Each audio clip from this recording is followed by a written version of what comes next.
There's no gun, no smoke, only speculation.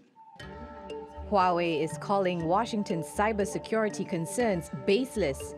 The US government believes Huawei's products could be used by the Chinese government for spying. The distrust set the stage for several restrictions limiting Huawei's businesses. The Chinese firm has gone to court to challenge a ban put in place in August. That's when Congress passed a law forbidding federal agencies from using Huawei equipment. The telecommunications giant has asked a Texas court to lift the ban. We filed a motion for a summary judgment.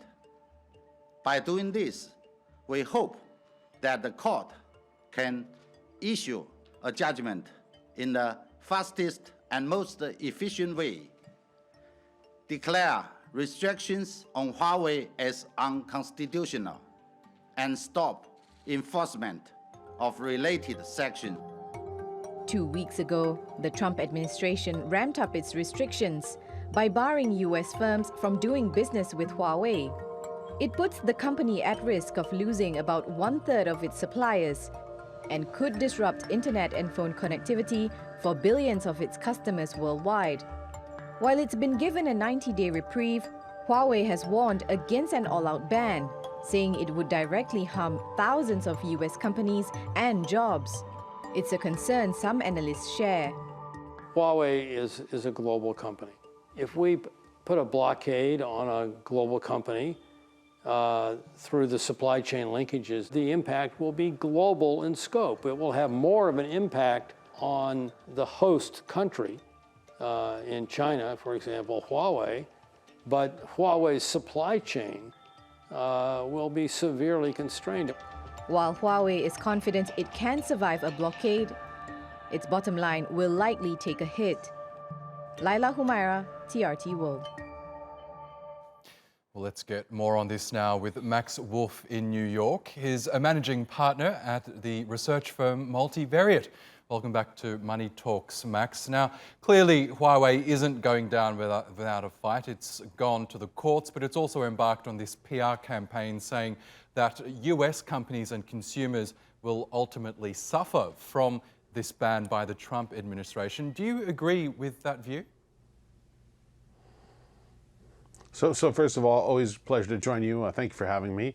I think we do kind of know that so far, most of the restrictive and punitive tariffs we've put into place have mostly been paid for by the American consumer. More than about 9 cents in 10, or 4.5 cents out of 5 is being paid by the American ultimate consumer.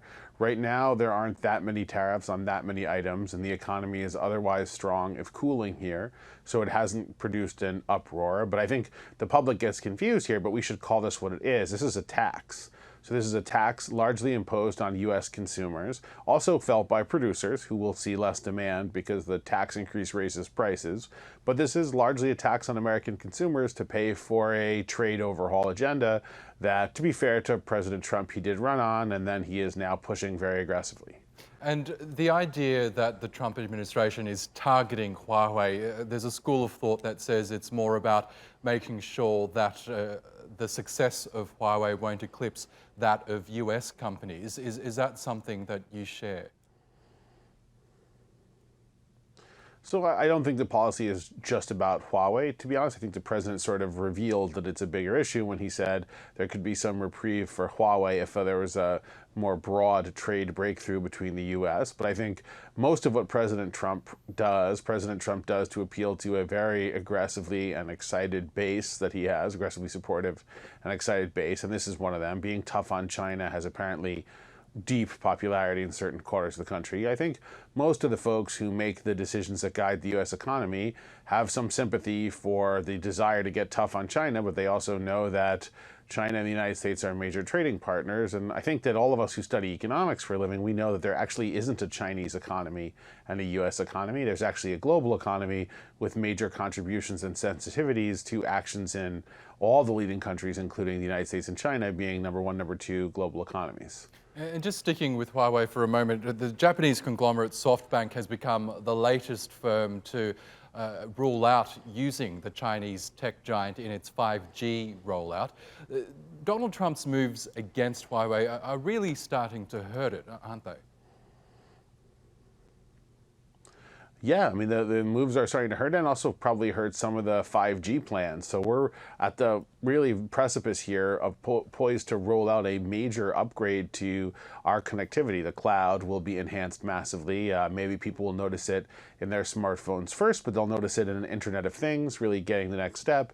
Huawei is the #1 or #2 producer of equipment for this movement and is anticipated to make billions installing this telco infrastructure all over the world. So I think we're going to see some real pain from Huawei stepping up in the future if this isn't resolved, but also some real pain for governments, both friendly to the US and not, all over the world that relied on Huawei expertise and equipment in order to build out the next generation of their cellular connectivity. And looking at the broader US-China trade war, we saw markets on Wednesday fall, reacting to reports out of Beijing that the government in China might consider cutting off exports of rare earths to the United States. We know rare earths are vital for electronics, mobile phones, wind turbines, electric cars, a whole number of things. Do you think that Beijing will actually go ahead and pull the trigger, and will it be something that perhaps Donald Trump might actually listen to?